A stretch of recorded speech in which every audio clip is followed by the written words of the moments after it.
ជំរាបសួរបងប្អូនទាំងអស់គ្នាថ្ងៃនេះថតបង្ហាញជូនជាមួយនឹងខ្សែដៃកញ្ជ្រោងថ្មភ្នែកខ្លាຂະຫນາດ8លីទៅចូលស្តុកថ្មីស្រស់ស្អាតតម្លៃសមរម្យមានຂະຫນາດ8លី10លីក៏មានដែរហើយនៅលើដៃបងប្អូននេះគឺຂະຫນາດទំហំ12លីស្រស់ស្អាតណាស់បងប្អូនទាំងអស់គ្នាមកជុំដៃបានកម្មថ្មភ្នែកខ្លាជួយរឹតអំណាចការពារជួយយើងមានភាពក្លាហានក្នុងការនិយាយស្ដីហើយជួយកែឆុងទៀតណាបងប្អូនទាំងអស់គ្នានេះຂະຫນាតទំហំ8លីកម្មថ្មភ្នែកខ្លា Tiger Eye ហើយក៏មានជា obsidian ពណ៌មាសរបស់តាគ្នាមានកញ្ជ្រោងស្រស់ស្អាតណាស់បងតាគ្នាຂະຫນាត8លីនៅលើដៃបងអូនបងត្រូវការទិញបងធ្វើការទិញបានហើយក៏មានម៉ូដរបស់ចាក់បាទអំបោះ5ធាតុ5ពណ៌ចាក់រូបកញ្ជ្រោង obsidian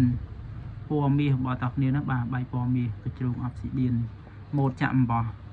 តម្លៃសមរម្យហ្នឹងបងតាគ្នាហើយនេះគឺលក់ជូនបងមួយខ្សែ$3ម៉ូដអំបោះ5ធាតុកម្មថ្មភ្នែកខ្លា3គ្រាប់បាទអរគុណបងប្អូនទាំងអស់គ្នាដែលមើលវីដេអូបងអូនជួយចុច like follow ម្នាក់មួយដើម្បីមើលវីដេអូបងអូនបន្តទៀតមានច្រើនទៀតត្រូវថតបង្ហាញជូនបងប្អូនទាំងអស់គ្នា